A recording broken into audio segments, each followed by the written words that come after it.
Un message à M. Vidagba, responsable de la prison civile de Cotonou.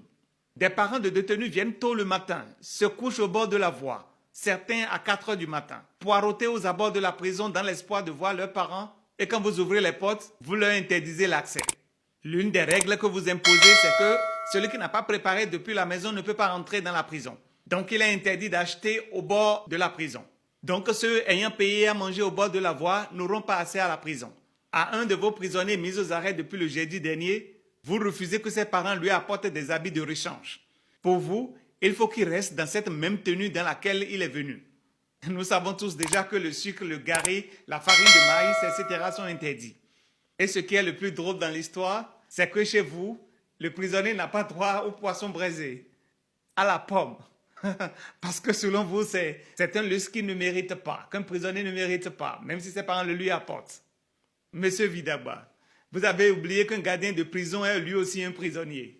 C'est juste un rappel. Le karma ne se trompe pas. Les permis de visite prennent parfois un mois avant de sortir. J'espère que les lois resteront ainsi jusqu'à ce que ceux qui l'élaborent se retrouvent aussi de l'autre côté. Juste pour quelques mois, pour expérimenter les lois qu'ils ont mises en place. Et pour ceux qui en rient, nous sommes tous des prisonniers ambulants. Si des professeurs d'université s'y sont retrouvés, si des milliardaires et d'autres grandes personnalités s'y sont retrouvés du jour au lendemain, alors sachez que personne n'est à l'abri. Tout ce que je demande, c'est que chacun fasse son travail dans les règles, sans excès de zèle. Merci d'être resté jusqu'à la fin. Que Dieu protège le Bénin.